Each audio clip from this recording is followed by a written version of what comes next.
आदाब। मैं हूं सफदर रिजवी। आप देख रहे हैं लाइव एक्सप्रेस चैनल। आपसे गुजारिश है कि इस चैनल को सब्सक्राइब करें, लाइक करें, शेयर करें और कमेंट करें। अब देखें एक अहम खबर। आजकल एक हंगामा मचा हुआ है कि लुटेरों ने वक्फ संपत्तियों को लूट लिया। सीधे तौर पर आरोप लगाया गया है कि वक्फ बोर्ड के चेयरमैन अली जैदी ने अरबों और खरबों रुपया कमाया। ये आरोप किसी अरे गैरे ने लगाए होते तो ये मान लिया जाता कि इसमें कोई दम नहीं है, उसने ब्लैकमेल करने के लिए ऐसे आरोप लगाए हैं। लेकिन ये आरोप उस व्यक्ति ने लगाए हैं जिसने अली जैदी को चेयरमैन बनवाया था और अली जैदी को बढ़ता हुआ देखना चाहता था। 3.5 साल तक वो शख्स किस तरह से अपने सीने में ये दर्द लेकर बैठा था कि अली जैदी चोरी, डकैती या घूसखोरी कर रहे हैं और वो अपने को चुप रखे हुए थे और एक बार भी कोई आवाज नहीं बुलंद की। लेकिन जुमा की तकरीर में उसने अली जैदी की पोल खोल दी और पूरी तरह से बेनकाब कर दिया। आप जान गए होंगे कि किस शख्स ने पोल खोली है, क्योंकि उसकी वीडियो मंजर आम पर आ चुकी है। वो हैं वक्फ बोर्ड के सरपरस्त माने जाने वाले मौलाना कल्बे जवाद। उन्हें कौम का कायद भी कहा जाता है और उन्होंने जब से अली जैदी पर आरोप लगाया है कि अली जैदी ने अरबों खरबों रुपए की कमाई की है और कुर्सी की लालच में वो चापलूसी कर रहे हैं, वक्फ बिल के समर्थन में आवाज बुलंद कर रहे हैं। हमारे साथ बातचीत के लिए मशहूर वकील, शानदार एडवोकेट हैं जिन्हें जैगम रजा के नाम से भी जाना जाता है। कानून के एक्सपर्ट हैं।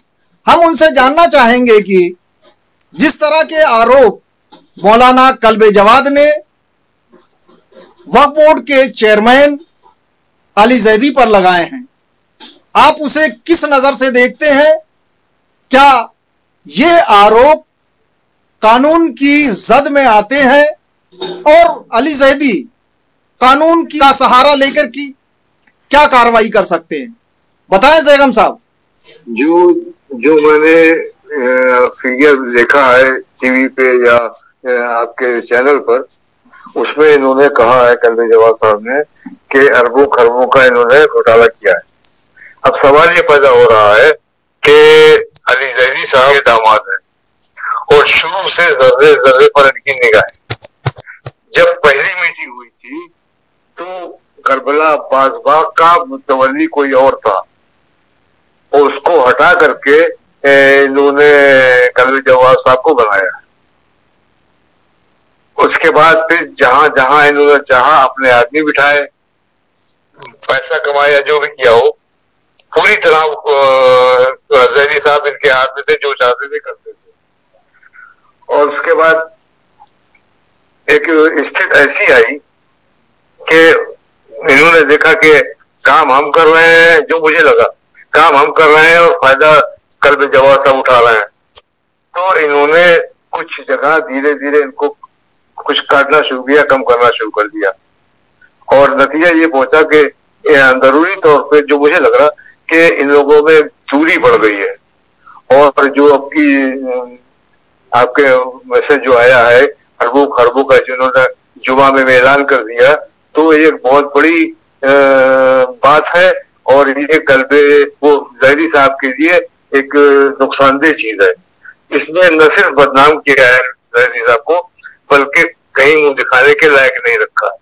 अगर जैदी साहब इस पर जो है मानहानि का दावा नहीं करते या मानहानि की कार्रवाई नहीं करते तो ये समझा जाएगा कि जो कुछ कल्बे जवाद साहब कर रहे हैं वो बिल्कुल सही है और अगर वो बातें एकदम सही है तो अब गवर्नमेंट का फर्ज होता है कि जैदी साहब से जवाब तलब करें कि आपने क्या क्या किया, या इनकी इन पर ईडी लगे या इनका अकाउंट चेक हो, जो भी हो। ये एक बहुत बड़ी बात है और एक तरह से इन्होंने इनको चोर बना दिया है। और ये कोई भी होता या मैं होता तो मैं सबसे पहला काम करता कि इनको नोटिस देके इनके ऊपर मानहानि का दावा करता।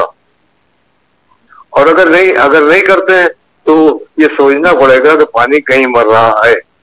आप तो शिया वक्फ बोर्ड के चेयरमैन अली जैदी के बहुत करीबी रहे हैं, उन्हें करीब से देखा है, उनकी वर्किंग को देखा है और बराबर आप उनसे मिलते रहे हैं पिछले कई सालों से। तो आपको क्या लगता है कि जो आरोप मौलाना कल्बे जवाद साहब ने लगाए हैं उसमें कुछ दम लगता है, सच्चाई लगती है आपको? जहां तक मैंने देखा है वक्फ बोर्ड में सिवाय मुतवल्ली बनाने के कोई काम हुआ नहीं है। ना तो सर्वे हुआ है, ना ऑडिट हुआ है और ना किसी किस्म की कोई जांच हुई। होना ये चाहिए था कि जब कंट्रोलर या चेयरमैन आता है तो अपना देखता है कि हमारे पास प्रॉपर्टी क्या क्या है, और ऐसी कोई चीज हुई नहीं। जो 4 से 10 ग्रुप बना के चला गया और उसको इन्होंने बना दिया, चाहे स्ट्राइक हो या ना हो। सबसे बड़ी बात यह है कि मुतवल्ली जो है वो शख्स नहीं बन सकता जो उस दुकान का, उस मकान का या उस वक्त का काबिज है। और मैंने ये देखा है कि जितने वक्त के काबिजदार थे ज्यादातर उन्हीं लोगों को मुतवल्ली बनाया है। वहां कुछ अच्छी खासी उगाही की गई है। सैयम रजा साहब, क्या आपको लगता है कि मौलाना कल्बे जवाद साहब ने जो आरोप लगाए हैं, क्योंकि वो एक मौलाना है, दूसरे उस ऐतिहासिक मस्जिद में खड़े होकर बोल रहे थे जहां झूठ बोलना पाप है, तो क्या आपको लगता है कि जो अरबों खरबों की बात कही है उन्होंने कमाने की, उसमें सच्चाई है? आप क्या मानते हैं? तो अब यहाँ पर 2 बातें होती हैं कि उसमें सच्चाई क्या है या नहीं क्या है। आज ही ऐसा क्यों बोल रहे हैं, 3.5 साल तक क्यों नहीं बोले, और अरबों खरबों की जानकारी इनको कहां से हो गई? तो अब इस जुमले पर जैदी साहब अगर चाहें तो इनके ऊपर डिफेमेशन का सूट ला सकते हैं और इनको प्रूव करना पड़ेगा कि ये जो है अरबों खरबों की कमाई कब, किससे और क्यों हुई। नहीं, ऐसा भी तो हो सकता है कि उनको, मौलाना कल्बे जवाद साहब को इसकी पूरी जानकारी हो, क्योंकि अगर जानकारी है तो डिफेमेशन के सूट में वो इनके खिलाफ प्रूफ कर देंगे, और जब प्रूफ कर देंगे तो जैदी साहब अपने आप में फंस जाएंगे। अगर ये सच है तो जैदी साहब डिफेमेशन का सूट नहीं लाएंगे, और अगर नहीं सच है तो डिफेमेशन का सूट लाना इनके लिए फर्ज नहीं तय करेगा कि दावा होना चाहिए कि नहीं होना चाहिए। क्या आपको लगता है कि अली जैदी, जिसका 3.5 साल का कार्यकाल पूरी तरह से विवादित रहा है, हर तरफ से आवाज उठी है, उत्तर प्रदेश के हर इलाके से आवाज उठी है कि ये घूस ले रहे हैं, ये यहाँ घूस ले ली गई, वहां घूस ले ली गई, उस वक्त को बेच दिया, उस वक्त में किराएदारी गलत करवा दी, उस वक्त के मुतवल्ली को बदल दिया, और यहां तक कि आप तो खुद भुक्तभोगी हैं जहां पर आपको एडमिनिस्ट्रेटर बनाया गया और आपसे 1 लाख रुपए की डिमांड कर ली गई। तो क्या आपको लगता है कि इनके अंदर इतना दम और ऊर्जा है कि ये मौलाना कल्बे जवाद से पलट के कुछ बोल सके?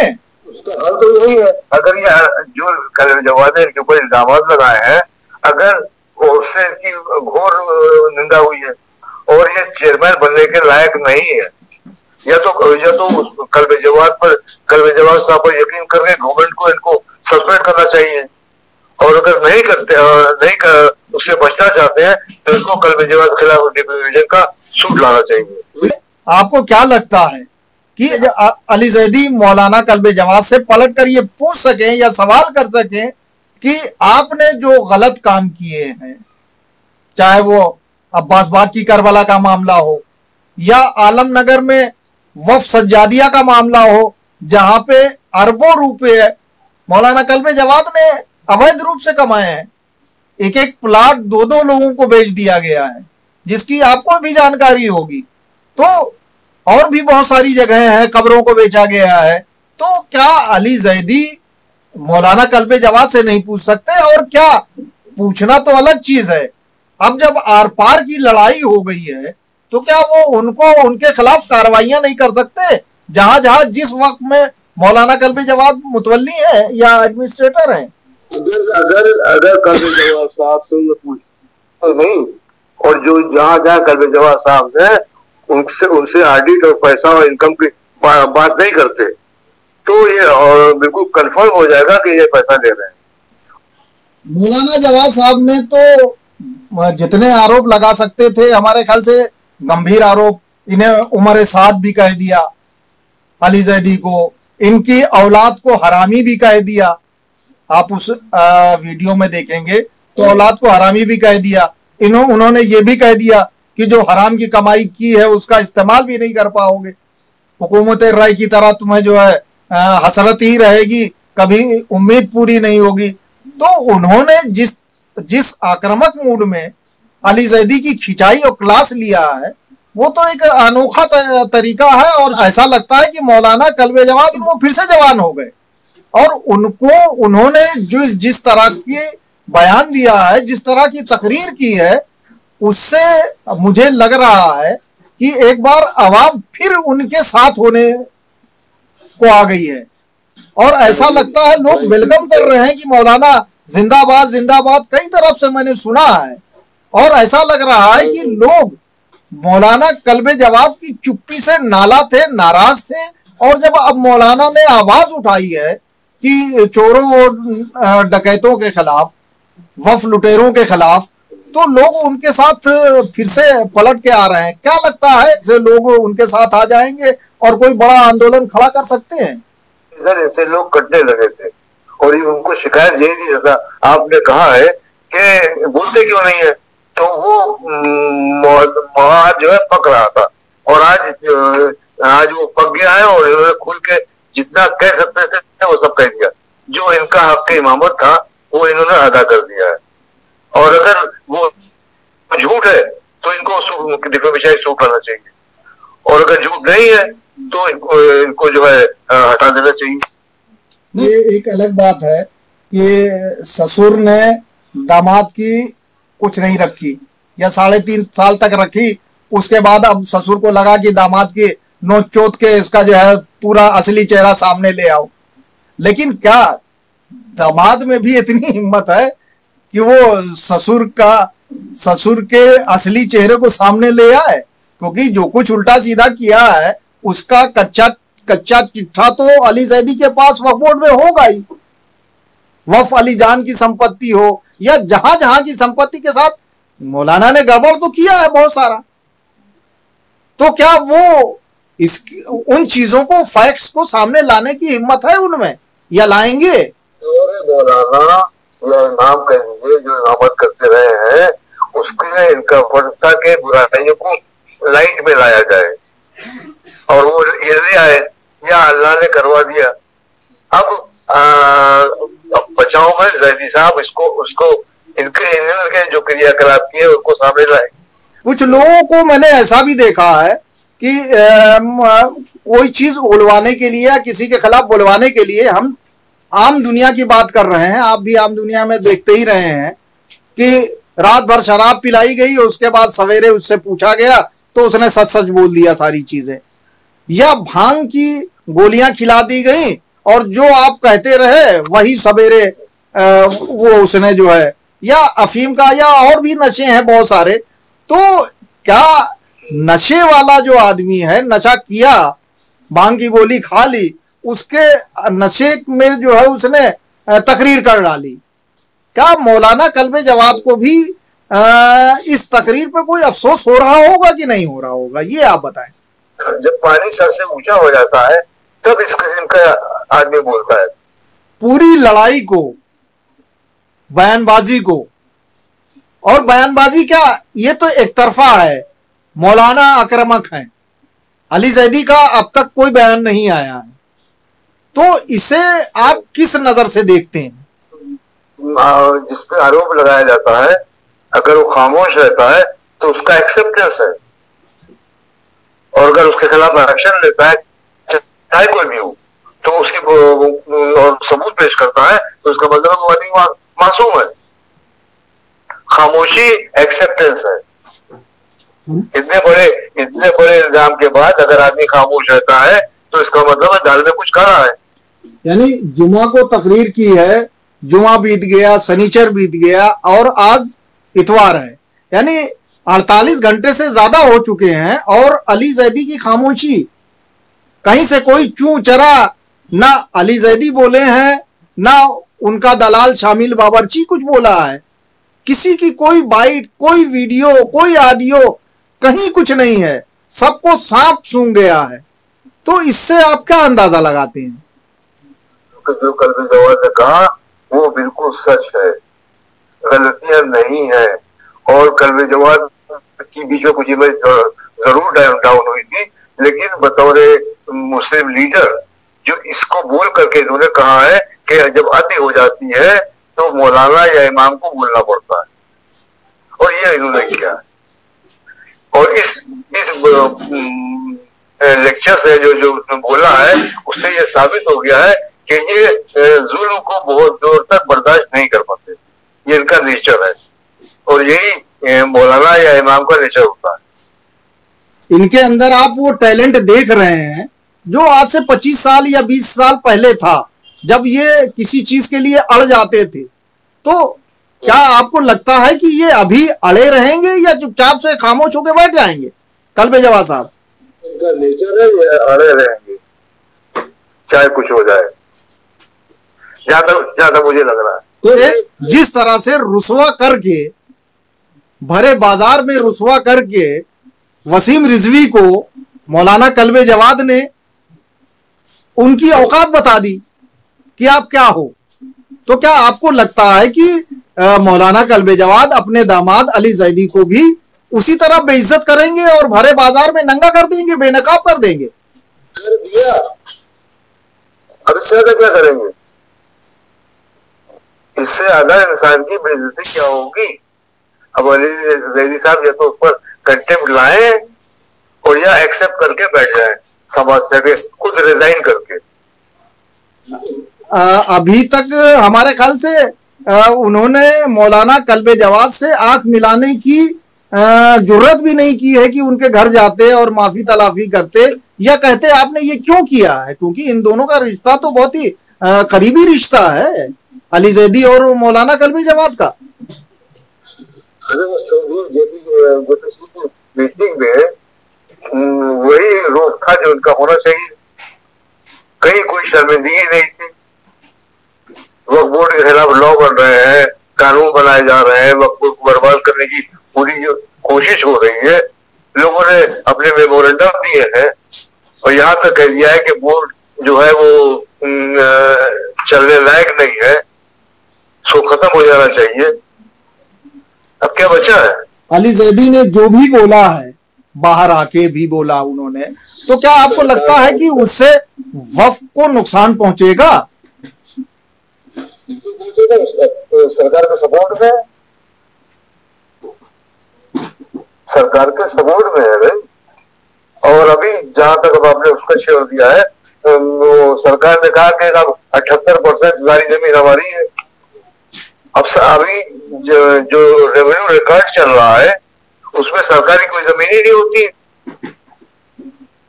या तो मिलिट्री के पास है या रोड या रेलवे के पास है, तीसरे नंबर पर वक्फ के पास है, चौथे नंबर पर जो प्रॉपर्टी है नजूल की, वो नजूल के पास है। मेरी सरकार, अब नवाबी ने अवध ने ये कहा था, तब बोर्ड नहीं था, कि ये जो वक्फ प्रॉपर्टी है ये डिस्ट्रिक्ट मजिस्ट्रेट के या सरकार के अंडर में रहेगी और वो ये मजहबी काम कराएंगे। उसी हिसाब से फैजाबाद में मकबरा बहू बेगम चल रहा है, लखनऊ में हुसैनाबाद ट्रस्ट वगैरह है, और बहुत जगह है जो वक्फ के जिम्मेदार के तौर पर सरकार उठा रही है। तो सरकार की कहाँ हो जाएगी? नहीं, सरकार ने अगर कहा है कि ये सरकार की है तो इस पे वक्फ बोर्ड को इतराज करना चाहिए था। सरकार सरकार सरकार है क्या? सरकार को तो दी गई है कि आप ये काम करेंगे, इतनी मजलिस, इतना मातम, इतने आलम उठेंगे, इतना वो गरीबों को दिया जाएगा, ये सब कंडीशनल है। सरकार ओनली मैनेजर है वो प्रॉपर्टी की। देखिए, दो चीजें आपने कही, एक तो नुज़ूल की कही। नुज़ूल के बारे में ये कहा जा रहा है कि नुज़ूल की जमीन जो है वो उसी समाज की है। अंग्रेजों ने बदमाशी करके उनको परेशान करने के लिए उनको नुज़ूल में दर्ज कर लिया। जब 1857 का गदर हुआ और अंग्रेजों और मुसलमानों के बीच में जंग हुई, तो ये पूरी फौज के साथ थे और मुसलमान जो थे वो निहत्थे लोग थे, तो उन्होंने लोगों को मारना शुरू कर दिया। तो लोग घर छोड़ के भागने लगे। इस तरह भागे हैं कि चूल्हे पे पतीली चढ़ी हुई है और भाग गए। सोने चांदी, जालपुर में सोने चांदी के जो जरिए थी वो सब उसी तरह छोड़ के भाग दी गई और ये सिलसिला कई साल तक चला। तो 1865 में ये कुछ नॉर्मल हुआ, तो अंग्रेज सरकार ने महाराज बहादुर से एक सर्वे करने को कहा कि जो लोग भाग गए हैं उनका सर्वे कीजिए। तो उन्होंने जो है महाराज बहादुर ने 1865 से 1901 तक सर्वे रिपोर्ट दाखिल की। तो जिस मकानों में जो मकान लावारिस पाए गए उसको नजूल करके जब्त कर लिया गया और जो जिनके पास नहीं था उनको इन्होंने पट्टे पे दे दिया। दैट वाज कॉल्ड एज नजूल। और जिसमें उसके वारिस पाए गए उस जमीन को अंग्रेजों ने जो थे उनको दे दिया कि ये आपकी जमीन है, हमसे कोई मतलब नहीं है। उस जमीन को पर्चाशुदा जमीन कहा गया नजूल में और इसको जो है पट्टाशुदा जमीन कहा गया। और ये जो हमारे सामने आ रहा है कि ये भाग गए, छोड़ गए, ये बिल्कुल नाजानकारी है लोगों की। तो क्या नजूल की जमीन को सरकार अपनी जमीन कह सकती है? वो नजूल की जमीन का मतलब है जो मुफ्त में मिल गई हो, जिसके वारिस नहीं थे, खाली जमीनें थी, उसको गवर्नमेंट ऑफ इंडिया ने जब्त कर दिया और वो गवर्नमेंट ऑफ इंडिया की प्रॉपर्टी हो गई। और उसको इन्होंने उस जमाने में जिनके पास खेत नहीं थे, मकान नहीं थे, उनको पट्टे दे दिया गया 30-30 साल के लिए, जो अब पट्टों की ब्याज खत्म हो रही है और अब ये उसका रिन्यूअल नहीं कर रहे हैं। हुसैनाबाद ट्रस्ट के तहत बड़ा इमामबाड़ा, छोटा इमामबाड़ा और बहुत सारी वक्फ संपत्तियां हैं, क्या उस पर सरकार अपना कब्जा जमा सकती है? 1816 में बहु बेगम का एक एग्रीमेंट हुआ था और उन्होंने, और ये बहु बेगम के बेटे थे असफुद्दौला, वो फैजाबाद से ये यहाँ थे, डील बहु बेगम ही करती। तो मैंने भी आपसे अर्ज किया कि जब ये नवाबी हुकूमत खत्म हुई तो इन्होंने गवर्नमेंट से एक एग्रीमेंट किया ब्रिटिश सरकार से, मेरे पास है और सबके पास होगा, कि उसमें कि मैंने जो मेरी जमीनें थी वो अपने और जो पैसे थे अपने नौकरों को, रिश्तेदारों को और दीदारों को दे दिए हैं और उसका रिकॉर्ड वसीका ऑफिस में हो। और अब जो जमीनें मेरे पास बची हैं उसकी मैं मालिक हूँ और जब तक मैं जिंदा रहूंगी मैं इस पर काबिज रहूंगी और जब मैं न रहूं तो मेरी प्रॉपर्टी जो है वो गवर्नमेंट में मर्ज कर जाएगी और उस प्रॉपर्टी से सरकार जो है वो मजलिस, मातम, जुलूस, पैदाइश की महफिलें जो भी है, यहाँ तक के बंबई की एक मस्जिद है वहां तक पैसा जाता था और फैजाबाद मकबरे का पैसा, जो मेरी जानकारी है, ये हुसैनाबाद में भी आता है। इसी से हज कराना, करबला भेजना, एक पूरी व्यवस्था थी। उसके जिम्मेदार सिर्फ और सिर्फ हुकूमत थी जो डिस्ट्रिक्ट मजिस्ट्रेट के जरिए होता था। और एक बात आपको और नहीं बताऊं कि बहु बेगम ने 6,666 रुपया फिक्स किया था अपने जमाने में और उसी से ये सब हो रहा है। और वो कहाँ है, नो वन नोस। मैंने फैजाबाद कलेक्टर से पूछा कि हमें नहीं पता, लेकिन पैसा आ जाता है। आखिरी सवाल कि वक्फ एक्ट जिसको पास कराने पर तुली हुई है सरकार की संशोधन, जो 40-44 संशोधन लाए हैं, जेपीसी रिपोर्ट फाइनल करके देगी, उसके बाद फिर वो सदन में आएगा और सदन में फिर चर्चा होगी। तो अगर वो पास हो जाता है तो आप वक्फ बोर्ड का भविष्य कैसा देखते हैं? अब बेहात हो जाएंगे, खत्म। वक्फ बोर्ड क्या, वक्फ बोर्ड से जो काम होना चाहिए वो नहीं हो पाएगा। वक्फ का मतलब होता है अल्लाह की प्रॉपर्टी, और उससे अल्लाह ही काम होते हैं, और जब आप उसमें दूसरे लोगों को उछड़ देंगे तो वो सब काम बंद हो जाएंगे। आप लोगों को क्या मैसेज देंगे? मैसेज वही है जो करबला में हुसैन ने दिया, अगर गलत हो रहा है तो उसके खिलाफ जबान खोलो, चाहे गर्दन कट जाए। Please subscribe, like, share and comment this channel.